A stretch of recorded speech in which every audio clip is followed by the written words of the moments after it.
Hello friends, अस्सलाम वालेकुम and welcome to reality TV. दोस्तों, सर्दी अपने उरूज पर है। गर्म कपड़े, चाय, कॉफी, सूप, हीटर, हम सब इनके जरिए खुद को सर्दी से बचा रहे हैं। लेकिन आप इमेजिन करें कि अगर हमारी दुनिया का एक बहुत बड़ा हिस्सा बर्फ में ढक जाए तो क्या होगा, हमारी जिंदगी कैसे चलेगी। ऐसा हो चुका है। इस वीडियो में मैं आपको आइस एज के मुतालिक बताऊंगा। आइस एज एक ऐसे पीरियड को कहते हैं जब हमारी जमीन का टेम्परेचर बहुत नीचे गिर गया था, यानी शदीद सर्दी। इसकी वजह से दुनिया का एक बहुत बड़ा हिस्सा ग्लेशियर्स और बर्फ की शीट्स में ढक गया था। हर तरफ बर्फ ही बर्फ। दुनिया में ऐसे 5 बड़े पीरियड्स देखे गए हैं। आइस एज के बारे में एक मैथमेटिशियन मिलुटिन मिलानकोविच ने बहुत रिसर्च की थी। इसने 1941 में एक किताब भी लिखी थी, canon of insulation and the ice age problem. बहरहाल अब सवाल यह है कि आइस एज के पीरियड्स दुनिया में आए क्यों। दोस्तों, साइंटिस्ट का मानना है कि इसकी एक बड़ी वजह सूरज की रेडिएशन हो सकती है। सूरज की रेडिएशन अगर जमीन तक कम पहुंच रही है तो जमीन का टेम्परेचर नीचे गिर जाएगा, यानी सूरज की रोशनी का जमीन तक कम पहुंचना, यही दरअसल आइस एजेस की एक बहुत बड़ी वजह थी। एक और बात यह है कि आइस एज के दौरान जमीन पूरी तरह से और हर वक्त बर्फ से जमी हुई नहीं थी, बल्कि इस दौरान कुछ वक्त ऐसा भी आता था जब जमीन नॉर्मल हो जाती थी, जैसे आज हम रह रहे हैं। अब अगला सवाल यह है कि हमारी दुनिया आइस एज के दौरान कैसी हो गई थी। दोस्तों, जमीन का टेम्परेचर नीचे गिरने की वजह से आइस एजेस के दौरान जमीन में बहुत ज्यादा तब्दीलियां आ गई थी। जैसे नॉर्थ अमेरिका, यूरो एशिया, ये जगहें बर्फ की शीट्स में ढक गई थी। सर्दी की वजह से जमीन ड्राई हो गई थी। समंदर में पानी का लेवल नीचे चला गया था। कई दरिया भी गायब होना शुरू हो गए थे। आज दुनिया के वो मकामात जहां आपको सहरा नजर आते हैं, आइस एज के दौरान यहाँ झीलें बन चुकी थी। अमेरिका में एक झील है जिसका नाम द ग्रेट सॉल्ट लेक है। कहते हैं कि ये झील भी आइस एज के दौरान बनी थी।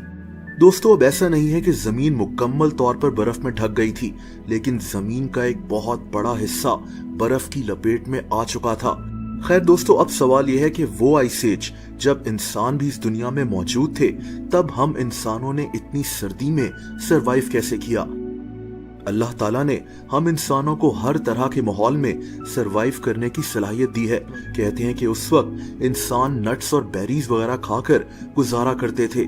ये लोग भेड़ों और परिंदों का शिकार भी करते थे।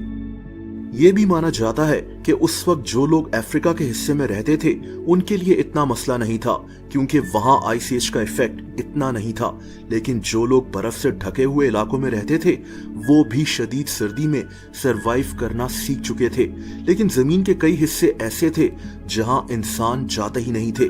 जैसे आज अंटार्कटिका है, जहां हम इंसान नहीं बसते, क्योंकि ये कॉन्टिनेंट बर्फ से ढका हुआ है। टेक्निकली हम लोग आज भी आइस एज में ही रह रहे हैं, लेकिन आइस एज के उस पीरियड में जब जमीन नॉर्मल हो जाती है, जैसा कि मैंने आपको कुछ देर पहले बताया।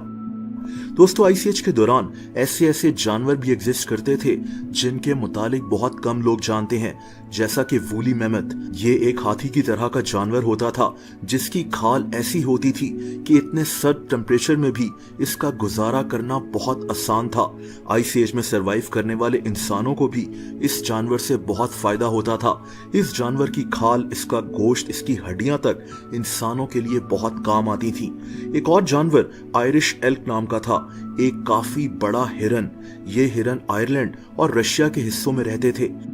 आखिरी आइस एज में एक और जानवर होता था जिसे मेगालानिया कहते हैं। जैसे आज हम कोमोडो ड्रैगन्स को देखते हैं, एक बहुत बड़ी छिपकली जिसका साइज 2 गाड़ियों जितना होता था।